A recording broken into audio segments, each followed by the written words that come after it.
1절에서 9절까지 교독하고 마지막은 같이 읽도록 하겠습니다.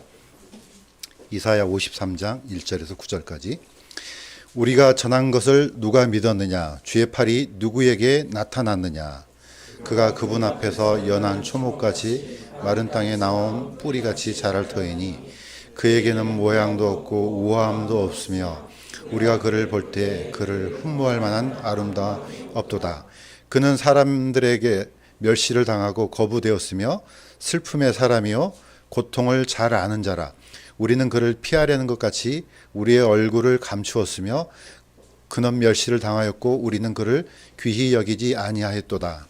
참으로 그는 우리의 고통을 짊어지고 우리의 슬픔을 담당하였거늘 우리는 그가 매를 맞고 하나님께 맞아 고난을 당한다고 생각하였노라. 그러나 그는 우리의 범법들로 인해 부상을 당하고 우리의 불법들로 인해 상하였노라. 그가 징벌을 받음으로 우리가 화평을 누리고 그가 채찍에 맞음으로 우리가 고침을 받았도다. 다 양 같아서 길을 잃고 각각 자기 길로 갔거늘 주께서는 우리 모두의 불법을 그에게 담당시키셨도다. 그는 학대를 당하고 고난을 당하였어도 자기 입을 열지 아니하였으며 도살장으로 향하는 어린 양같이 끌려가며 털 깎는 자 앞에서 잠잠한 양같이 자기 입을 열지 아니하는도다.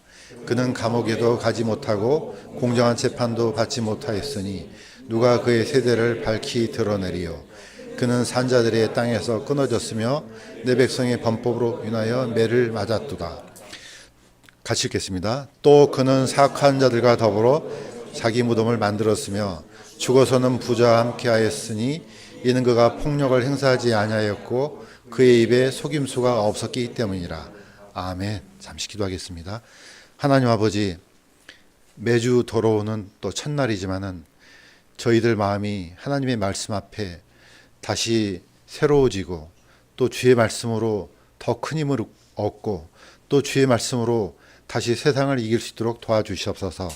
또 이 말씀을 통해서 주님께 영광이 되고 저희들에게는 더 큰 하나님의 소망으로 채워지도록 도와주시옵소서. 감사드리며 예수님의 이름으로 기도드렸습니다. 아멘.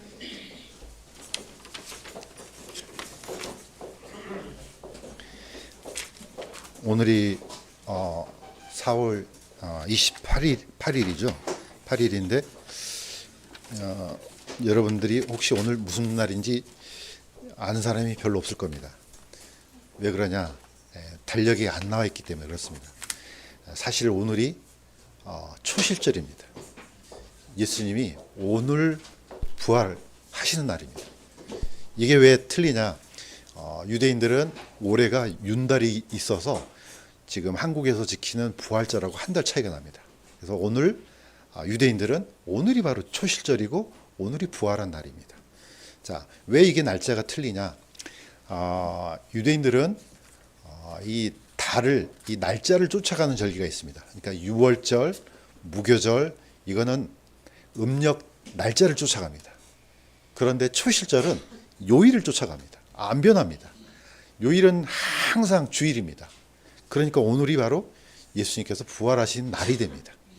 자, 이 날은 어려운 게 뭐냐면은 혹시 이제 달력을 찾아보면은 혹시 이스라엘에 가고 싶은 분이 있는데 내일 영사관을 찾아가면 안 됩니다.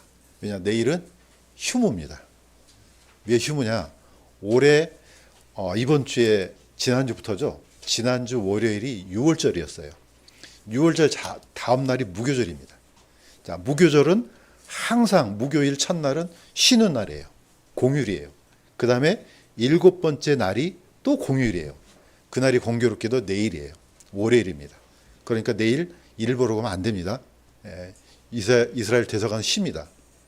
자, 제가 이 말씀드린 것은 뭐냐면은 저는 항상 생각할 때 그 전에 2000년 전에 이스라엘은 어떻게 생활했을까? 또는 무슨 생각을 하고 살았을까? 이런 게 제 관심사입니다. 그래서 늘 이런 걸 살펴보고 있습니다. 자, 오늘 우리가 읽었던 것은 이사야 53장입니다. 이사야 53장은 뭐 굳이 설명하지 않아도 누구에 대한 얘기입니까? 예수 그리스도에 대한 얘기입니다. 바로 오늘 제목이 고난의 메시아인 것처럼 53장은 고난의 메시아에 대한 이 내용으로 가득 차 있습니다. 그런데 이 선포를 누가 했습니까? 기록을 이사야가 했습니다.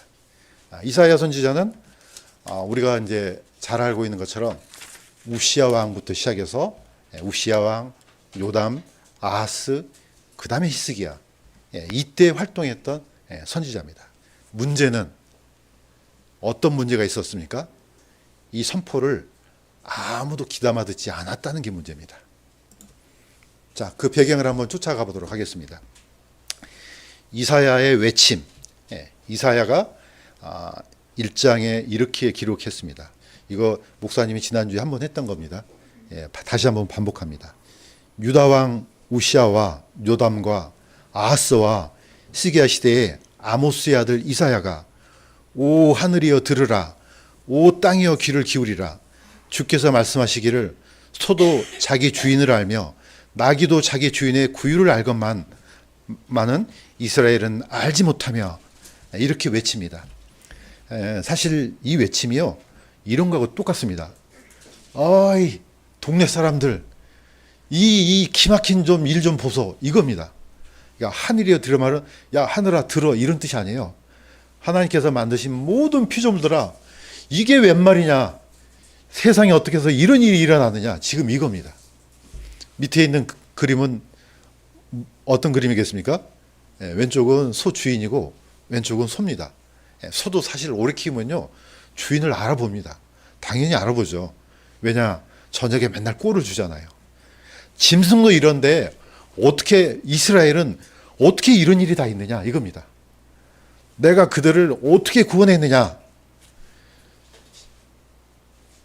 이스라엘은 10계명 중에 첫째 계명이 중요하다 그랬죠. 첫째 계명은 우리는 나 외에 다른 신을 섬기지 말라가 기독교의 첫째 계명이잖아요. 유대인들은 그게 첫째 계명이 아니에요. 그건 둘째 계명이에요. 첫째는 뭡니까? 나는, 하나님은 너희를 이집트에서, 외국에서, 종되었던 집에서, 속박의 집에서 인도하신 주 여호와 하나님이라. 이게 바로 1계명이에요. 그러니까 잊지 말라는 겁니다. 이스라엘아, 내가 어떤 존재냐? 너희들을 바로 거기서 건져낸 하나님 아니냐? 이거 잊지 말라는 겁니다. 그런데 세월이 흐르다가 보니까 이제 어떻게 합니까? 그 후손들이 다 잊어먹어요. 이 우시야 왕은 남유다가 가장 강성했을 때 가장 많은 영토를 차지했던 왕이에요. 그 다음 요담, 아하스, 아주 잔혹한 왕이죠. 히스기야 왕은 우리가 알고 있는 것처럼 하나님께서 은혜를 베풀어서 18만 5천 명을 아시리아 군대를 하루아침에 전멸시켜 주신 그 시대입니다. 그런데 이 하나님의 기적이 이렇게 나타났는데도 불구하고 백성들의 마음은 점점점 멀어졌습니다. 오늘날 거의 비슷하죠. 우리가 성경을 주목한 이유가 있습니다. 성경은요, 앞으로 일어날 일들을 계속해서 반복적으로 얘기를 합니다. 희한하게 그런데 옛날 과거에 있었던 일들이 또 일어나고 있어요. 우리가 성경을 계속해서 끊임없이 보는 이유가 이걸 그대로 들여다보면요, 앞으로 어떤 일이 일어날지 우리가 알 수 있습니다. 제가 점쟁이가 아니잖아요. 어찌합니까? 성경을 보니까 앞으로 이런 일이 일어나겠구나, 이렇게 아는 겁니다. 이사야의 외침과 똑같이 또 무슨 일이 일어납니까? 반복적입니다. 성경이 딱 심플하게 딱 한마디 하면 좋지 않겠습니까? 그런데 그 얘기가 계속해서 반복적으로 일어납니다. 한번 보겠습니다. 반복되는 외침, 예수님 시대도 똑같습니다. 침례자 요한이 너희는 회개하라, 하늘의 왕국이 가까이 왔느니라. 두 번째는 같이 한번 읽어보겠습니다. 시작. 예수님께서 회개하라, 하늘의 왕국이 가까이 왔느니라 하시더라. 침례 요한이 한 번 더 얘기했죠. 예수님이 반복해서 똑같이 얘기합니다. 이때 이 회개는요, 죄에서 돌이키라. 당연히 그것 들어갑니다. 두 번째는 하나님께 돌아와라, 이 뜻입니다. 두 가지가 다 있습니다. 이 얘기를 처음 한 겁니까? 아니에요. 그 숱한 대언자들이 계속해서 반복했던 얘기예요. 예수님께서 오셔서 이 얘기를 또 얘기합니다. 회개하라, 하늘의 왕국이 가까이 왔느니라. 이제는 하나님께서 보내시는 하나님의 아들 예수님이 직접 오셔갖고 이 선포를 합니다. 자, 그런데 문제는 뭡니까? 항상 문제는 우리 마음이잖아요. 예. 죄로 가득한 사람들의 마음. 이 마음이 문제인 거예요. 자, 이것도 동일합니다. 그때나 지금이나. 그 옛날 이사야가 이렇게 피를 토하는 심정으로 외쳤는데 똑같습니다. 예수님께서 오셨는데도 이스라엘 백성들이 전혀 달라지지 않았습니다. 이거는 제가 읽겠습니다. 내가 그들에게 비유로 말하는 것은 이사야의 대언이 그들 안에서 성취되었으니 이 백성의 마음은 무디어지고 그들의 귀는 듣기에 둔하며 그들의 눈은 감았나니 회심하여 내게 고침을 받지 못하게 하려 함이라. 그러나 너희 눈은 봄으로 너희 귀는 들음으로 복이 있도다. 이때 이사야가 하나님의 말씀을 대언했는데 그 시대에도 똑같았는데 아니 예수님께서 오셨는데도 불구하고 똑같습니다. 왼쪽에 있는 그림은 마음이 어떻습니까? 점점점 돌로 변화갑니다. 두 번째 그림 뭡니까? 아예 돌로 변했습니다. 마음이. 자, 예수님께서 비유로 하신 말씀은 우리가 보통 어떤 얘기를 비유로 하면은 아주 어려운 얘기를 쉽게 들려주려고 비유로 하잖아요. 그런데 예수님의 비유는 틀립니다. 거꾸로입니다. 예수님이 처음부터 비유로 말씀하신 게 아니에요. 하다 그렇게 말했는데도 안 들으니까 이제 비유로 얘기합니다. 이 말은 못 알아먹게 하려고. 그러면은 제자들은 어떻게 알아먹겠습니까? 제자들도 못 알아먹습니다. 그럼 아무것도 모르잖아요. 그런데 우리는 성경 보니까 다 알잖아요. 제자들하고 바리새인들이 차이점이 있습니다. 제자들은 이 비유가 무엇인지 물어봤습니다. 주여, 무엇을 뜻하나이까? 그래서 수많은 비유가 성경 안에 기록이 되어 있습니다. 그러나 바리새인들은 어떻게 합니까? 아는 체 합니다. 모르는데 아는 체예요. 그러니까 예수님께서 하신 말씀이 들려오지가 않는 겁니다. 이것 가지고 요즘 사기친 사람들 많잖아요. 누굽니까? 신천지에서. 이 비유 알아? 모르지? 우리한테 와야 돼? 이거 속으면 안 됩니다. 예수님께서 하신 비유는 그들에게 했던 비유와 달라요. 이거는 아예 눈을 감겨버리는 거죠. 이거는 굉장히 무서운 징벌입니다. 예, 우리가 성경을 읽는데 무슨 말인지 몰라요. 성경 읽으나 마나죠. 우리 옛말에도 이걸 뭐라 그럽니까? 예, 속이의 경륜기라고 그러잖아요. 아무리 얘기해도 그냥 의미가 없는 얘기예요. 성경을 아무리 읽어도 무슨 말인지 몰라요. 이렇게 만들어버린 게 바로 하나님의 징벌입니다. 이게 가장 무섭습니다. 하나님의 형벌 중에요. 가장 무서운 형벌은 포기. 보통 우리 아이들 키우면은 좀 말 안 들면은 어떻게든지 때려서라도 고치려고 하잖아요.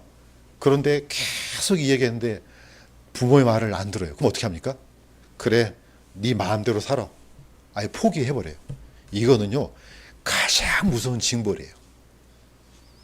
로마서에서는 이렇게 기록되어 있습니다. 첫 번째 말씀 같이 한번 읽겠습니다. 시작. 그들이 자기 지식 속에 하나님 두기를 싫어하며 하나님께서도 그들을 버림받은 생각에 내주사 합당하지 못한 그 일을 행하게 하셨으니. 이거는요, 저주 중에 가장 무서운 저주예요. 아예 그냥 네 마음대로 살아. 이거는 이제 하나님께서 손을 걷어버린 거예요. 아예 구원의 기회를 걷어버린 거예요. 더 이상 이 사람은 얘기해서 안 되겠구나. 이제는 할 필요가 없네. 이겁니다. 보통 성경에 이단들은 한두 번 훈계한 후 멀리하라 그러잖아요. 왜 그렇습니까? 이거 얘기해서 안 되는 거예요. 그래서 훈계한 후 그냥 손을 걷어버린 거예요. 사도 요한도 그 시대 때 얼마나 많은 영지주의자들이 있었겠습니까? 사도조차도 안 되는 거예요, 이게. 그러니까 그냥 얘기하고 그냥 손을 걷어버린 겁니다. 마지막도 똑같습니다. 이것도 한번 같이 한번 읽겠습니다. 시작. 이 책의 대언의 말씀들을 봉인하지 말라. 때가 가까우니라. 더러운 자는 그대로 더럽게 두고 의로운 자는 그대로 의롭게 두고 거룩한 자는 그대로 거룩하게 둘지니라. 더러운 자를 우리는 씻어야 되잖아요. 근데 뭘 하겠습니까? 그냥 냅둬. 냅둬. 그대로 놔둬. 그냥 의로운 자는 그대로 의롭게 두고 더러운 자는 그대로 그냥 냅둬. 이겁니다. 하나님께서 구원의 손을 뻗었을 때 구원 받으려고 한 사람은 손을 뻗어야 됩니다. 주여 살려주세요. 저는 죄인으로서이다. 이렇게 하나님께 요청해야지 이게 구원이 되잖아요. 손을 뻗었는데 신경도 안 씁니다. 무슨 말인지 그냥 관심도 없습니다. 우리가 보통 살다 보면 이런 경우 많이 경험하게 될 겁니다. 우리 주변에 우리 친척들, 우리 친구들, 많은 사람들이 그렇습니다. 우리가 살면서 복음 한 번도 안 전해보고 산 사람이 어디가 있겠습니까? 얘기하잖아요. 그런데 이 사람들이 그래? 그게 무슨 말이지? 관심을 두면 이 사람은 구원받습니다. 그런데 아무리 얘기해도 소용이 없습니다. 그때 우리는 어떻게 합니까? 손을 거두잖아요. 이거는 무서운 겁니다. 그런데 사람만 그런 게 아니고 하나님께서도 손을 걷어버립니다. 그 시대가 바로 이사야 시대입니다. 이사야는요, 약 한 20살 정도 때 하나님께서 부르심을 받아서 장장 거의 50년 동안 이 말씀을 선포합니다. 그러니까 왕들이 어떻습니까? 4명의 왕들이 다 죽고 살고 이렇게 해서 나가 떨어지는 거잖아요. 마지막 므낫세 왕은 기록이 안 됐어요. 이사야는 므낫세 왕 때 통나무에 들어가서 톱으로 켜서 므낫세 왕이 죽여버렸습니다. 바로 그런 시대가 똑같이 일어나요. 희한하잖아요. 그 시대가 예수님 시대에도 똑같이 반복이 돼요. 그러니까 이게 약간 좀 소름 끼치는 겁니다. 예수님의 고향 나사렛도 똑같습니다. 예수님이 물론 태어날 때는 베들레헴에 태어났지만은 자라나시는 건 어디입니까? 저기 북쪽에 있는 나사렛에서 자라나셨잖아요. 그러면 나사렛 사람들이 다 알겠죠. 예수님 어릴 때 모습 보시고 부모가 누군지 알고 다 안단 말이에요. 그러니까 예수님께서 어디를 가장 먼저 가셨어요? 고향을 먼저 가죠. 우리도 살면서 팔이 안으로 굽는다 그러잖아요. 저기 객지에서 고향 사람 만나면 어떻게 해요? 반갑잖아요. 그러니까 어디서 살았냐고 물어보잖아요. 그럼 자기 고향이면 거기? 나도 거기서 살았는데 반갑지 않습니까? 예수님도 똑같아요. 예수님이 태어나셨던 자라났던 그 고향을 먼저 찾아가셨어요. 자, 그 안식일 날 들어가니까 그때 섬기는 자가 이 대언자 이사야 책을 드렸어요. 여기에 있는 그대로입니다. 대언자 이사야 책을 그분께 넘겨드리거늘 그분께서 그 책을 펴서 이렇게 기록된 데를 찾으시니라. 바로 그게 이사야 61장입니다. 자, 이사야 61장에 그대로 기록이 되어 있습니다. 그러면서 예수님께서 읽으셨어요. 이사야 61장을. 물론 그때는 장이 기록이 안 되어 있습니다. 장절은 나중에 만들어져요. 이렇게 기록된 데를 찾으시니 주의 영께서 내게 임하셨으니 이는 그분께서 내게 기름을 부으사 가난한 자들에게 복음을 선포하게 하셨기 때문이라. 쭉 읽어서 내려오십니다. 다 읽고 책을 딱 덮고 주시면서 예수님을 다 쳐다볼 거 아니에요? 나사렛 사람들이. 이 글이 너희 귀에 응하였다. 선포됐다는 겁니다. 그런데 그 말을 들으면은 우리 같으면은 아멘 그럴 거 아니에요? 관심 없습니다. 아니, 쟤는 그 옛날 우리가 알던 그 목수의 아들 아니야? 근데 뭐 좀 아는 것 것처럼 막 선포를 하고 안 받아들입니다. 그러니까 예수님께서 2가지 비유를 듭니다. 첫째는 엘리야 시대 때 보내심을 어디로 갔느냐? 시돈 땅에 사렙다 과부로 한테 보내심을 받았다. 수많은 과부가 있었지만 그 과부한테만 갔다 이겁니다. 누굽니까? 이방인들로 갔다는 겁니다. 하나님의 선지자, 이스라엘의 선지자 엘리야가 이방 땅으로 간 겁니다.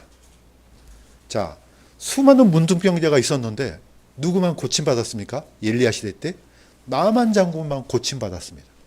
이거 알겠습니까? 모르겠습니까? 예, 거기 있는 나사렛 사람들은 자기 들이라는 소리인지 알았어요. 그러니까 어떻습니까?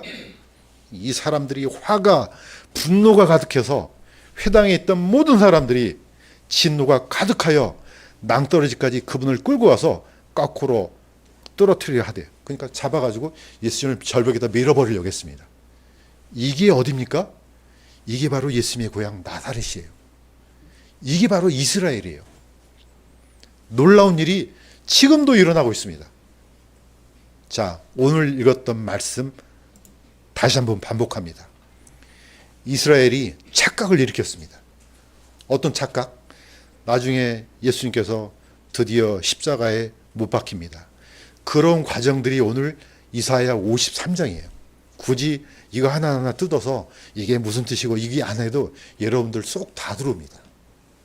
자, 그런데 이사야는 바로 그 대목을 그대로 기록했습니다. 이거 같이 한번 읽겠습니다. 시작. 참으로 그는 우리의 고통을 짊어지고 우리의 슬픔을 담당하였거늘 우리는 그가 매를 맞고 하나님께 맞아 고난을 당한다고 생각하였노라. 이스라엘 백성들은 십자가에 매달려 있는 그 메시아를 이렇게 생각했다는 겁니다. 왜냐? 아니 메시아가 무슨 저래? 아니 저렇게 힘이 없어? 그러니까 조롱했습니다. 아니 너도 거기서 스스로 구원하고 우리도 좀 구원 좀 해봐. 이스라엘 백성들은 뭘 찾았습니까? 영광의 메시아를 찾았습니다. 아, 이런 메시아는 우리한테 필요 없어. 우리가 기다리는 메시아는 저 강력했던 로마 다 부셔버리고 정말로 우리나라를 가장 강한 나라, 그런 나라, 제사장 나라, 그런 나라로 만들어주는 메시아가 필요하지 이런 메시아는 필요 없는 거예요. 그러니까 나중에 십자가의 강도도 양쪽에서 사실 처음에 다 욕했습니다. 너도 구원하고 우리도 좀 구원 좀 해봐. 그러면 믿을게. 자, 이 메시아를 다 그렇게 생각했습니다. 이렇게 매달려 있는 거? 아, 이거는 그가 매를 맞고 하나님께 맞아 고난을 당하는구나. 이거 벌 받는 거구만, 이거. 이렇게 생각했다는 겁니다. 그런데 예수님께서 하신 마지막 기도 뭐라고 했습니까? 저들의 죄를 사하여 주시옵소서. 저들이 지금 하는 일을 알지 못하나이다. 이렇게 기도했습니다. 이 기도를 누가 들었습니까? 한쪽에 있는 강도가 들은 겁니다. 십자가의 강도죠. 딱 들어보니까 이때 이 강도가 이 기도를 듣고 마음이 변했습니다. 아, 이분이 힘이 없어서 십자가에 매달린 게 아니구나. 예, 이 기도가 이 한쪽에 있는 강도를 살린 겁니다. 자, 이 강도는 이렇게 외쳤습니다. 자, 이분이 진짜 메시아 맞구나. 만약에 우리 같으면은 거기 앞에 있는 이스라엘 백성들 같으면은 안 믿죠. 이런 메시아는. 그런데 누구만 믿었습니까? 십자가의 강도는 믿었습니다. 바로 고난의 메시아. 이분이 이렇게 고통당한 것은 나를 위한 거구나. 오늘 우리가 같이 말씀을 듣지만은 이걸 주님께서 내게 베풀어 주신 은혜의 말씀이라고 받아들이기만 하면은 오늘 바로 구원받습니다. 십자가의 강도가 그랬습니다. 그러면서 어떻게 요청했습니까? 주여, 주께서 주의 왕국으로 들어오실 때 나를 기억해 주십시오. 그러니까 딱 예수님께서 해답을 주시잖아요.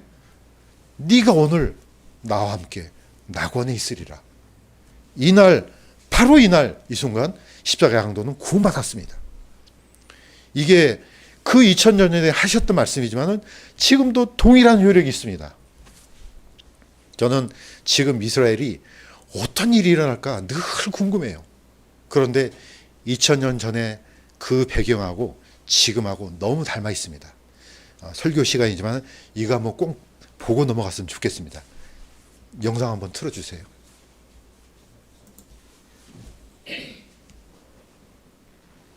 אחד בתוך הספר הזה שהיו מקריאים אותו אחד בתוך הספר הזה שהיו מקריאים אותו בבתי הכנסת כחלק מההפטרה, אבל אז הרבנים החליטו להוציא את זה מקריאת ההפטרה. היום זה נחשב הפרק האסור. פרק הוא ישעיהו נ"ג, נבואה מאוד חשובה על מי המשיח יהיה, ולמשך 1700 שנים מאז שהוא כתב את זה, כמעט כל הרבנים וחז"ל האמינו שזה פרק שמדבר על המשיח. וחדל אישים, איש מכאובות וידוע חולי, וכמסתר פנים ממנו נבזה ולא חשבנוהו. הוא היה בזוי ודחוי על ידי בני אדם, איש שידע כאבים ומחלות, הוא היה כמו אדם שמסתירים ממנו את הפנים, בזוי וחסר ערך בעינינו. שזה מדבר העניין הזה על המשיח. שר ומכאובנו סבלה. ואנחנו חשבנו הוא נגוע, מוכה אלוהים, מעונה. אכן, הוא נשא את המחלות שלנו, סבל את הכאבים שלנו, ואנחנו התייחסנו אליו כמו אל חולה במחלה קשה, שאלוהים גרם לו להיות מושפל ומעונה. הוא לקח את כל הכאב, את כל הסבל ואת כל המחלות עליו. ובכל זאת, דחו אותו. דניאל פרק ט' שהוא חייב לבוא לפני חורבן בית המקדש השני. אז בעצם זה היה ב-70 לספירה. אז המשיח היה חייב לבוא לפני זה, לפי התנ"ך. כתוב גם במיכה ה' שהמשיח הזה ייוולד בבית לחם. וגם כתוב בישעיהו, מה שקראנו עכשיו, ישעיהו נ"ג, שהעם שלנו נדחה אותו בהתחלה, ושהוא יסבול וימות. וכתוב בפסוקים אחרי זה, אחרי שהוא ימות הוא יקום לתחייה, ואז כתוב כשגויים רבים יקבלו אותו, והם יכירו את אלוהי ישראל בגללו. אז עכשיו, מהתיאורים הללו, מהתנ"ך, יש מישהו בהיסטוריה שהגשים את הדברים האלה? יש מישהו שהגשים את זה? לא שאני חושב, יכול להיות שיש, תגיד לי עכשיו, אני אגיד, כן, אבל עכשיו לא עולה לי לראש. ישו. שמע, שוב אני חייב להזכיר שאני לא מאמין בזה בכלל, אבל לפי הסיפורים וכל מה ששמעתי, כן, זה מתאים לישוע. עשו ממנו איש קטן לאיש גדול, שהוא בעצם כן עשה מעשים טובים, והוציאו אותו בדיוק ההפך. תראה, אני מאמין שישוע, שבא לפני חורבן בית המקדש, שהוא הגשים את אלה בדיוק. הוא בא לפני 70 לספירה, הוא נולד בבית לחם, שהעם שלנו דחה אותו, הוא סבל ומת, אבל הוא קם לתחייה. היו 500 אנשים יהודים שראו אותו חי אחרי שהוא מת, והם כתבו עליו, וגם כמובן הגויים קיבלו אותו אפילו מיליארדים. הנושא מגיע לישו, כבר יש כזה מחסום, שלא רוצים אפילו לחשוב על זה, לא רוצים לפתוח את הראש, להיות, באמת, להביא לזה מחשבה קצת. אז לא יודע, מסתכלים עליו כאילו, כן, כמו שכתוב בפסוק הזה. 예, 여기까지. 자, 여기에 있는 세 종류의 사람이 나옵니다. 까만 모자를 쓰고 까만 외투를 입은 사람들은 하시딤이라 그럽니다. 아주 극단적인 보수의 중에서 초극단적인, 이거는 뭐 거의 근접할 수 없을 정도로 아주 극단적입니다. 대신에 이제 이 여기에 있는 사람, 키파를 쓰고 있는 사람은 일반적인 하레딤이라 그럽니다. 이 사람들도 보수적입니다. 그다음에 키파를 쓰지 않는 사람은 일반 유대인이라고 합니다. 자, 지금 옛날 이사야가 בתוך הספר 외쳤던 시대하고 지금하고 똑같습니다. 그런데 이 말씀을 주목했던 사람이 있습니다. 누굽니까? 이방인입니다. 사도행전 8장에 이거 한번 같이 한번 읽겠습니다. 시작. 이디오피아 사람들의 여왕 간다기 밑에서 모든 국고를 맡아 큰 권세를 가진 내시가 경배하러 예루살렘에 왔다가 돌아가면서 자기 병거에 앉아 예언자 이사야 글을 읽더라. 이 이사야 글이 오늘 우리가 읽었던 바로 그 장입니다. 2000년 전에 이디오피아는 어딥니까? 얼굴 새카만 사람 아니에요? 흑인 아니에요? 이 사람이 왔다가 내려가면서 이사야 53장을 읽고 갑니다. 성령께서 보내죠. 빌립을. 가니까 이사야 글을 읽고 있어요. 읽는데 누군지 모르는 거예요. 그러니까 그 빌립이 드디어 이제 번거에 올라타고 있는데 물어봅니다. 내시가 빌립에게 대언자는 누구를 가리키며 이것을 말하느냐? 자기를 가리키느냐? 아니면 다른 어떤 사람을 가리키느냐? 이 이디오피아 내시도 동일한 글을 읽었지만은 뭐가 지금 관심이 있습니까? 이거 도대체 누구 얘기하는 거냐? 이사야 자신이냐? 다른 누구냐? 보통 우리는 지식이 있으니까 알잖아요. 근데 성경을 가르쳐 준 사람이 없으니까 몰랐단 말이죠. 이때 빌립이 입을 열어 이 글에서 시작해서 이사야 53장에서 시작해서 예수님을 선포했습니다. 그러니까 어떻게 됐습니까? 그 빌립이 가다가 물이 보이니까 내가 침례를 받는데 무슨 거리낌이 있느냐. 이때 침례를 받았습니다. 예수님을 그대로 영접했습니다. 어떻게 보면 성경에 기록된 최초의 흑인이에요. 이 사람 한 사람으로 인해서 아프리카의 복음이 선포된 거죠. 가니까. 자, 우리도 똑같습니다. 지금 어떻게 해서 이 복음이 우리한테 전해졌습니까? 사실은 이스라엘이 거절한 복음을 우리가 받고 있는 겁니다. 오늘 큐티 시간에 바로 이 베드로하고 사도 바울 관계 얘기했잖아요. 사도 베드로는 고넬료에서 일어났던 사건을 두고 예루살렘에 가서 선포했어요. 이분이 이 고넬료가 받은 성령과 우리가 받은 성령하고 똑같다는 거예요. 그랬던 사람이 어떻게 됐습니까? 저기 안디옥에 가서는 같이 식사하다가 저기 예루살렘에서 사람이 온다 그러니까 안 먹은 척 하잖아요. 이 베드로의 한계도 뭐냐면은 구원은 이방인들이 얻는다는 걸 이제 알아요. 그런데 어떻게 해요? 실질적으로 행동이 안 나오는 거예요, 이게.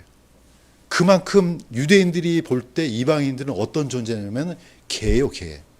이거는 이 표현은요, 우리가 쓴 게 아니에요. 예수님이 쓴 거예요.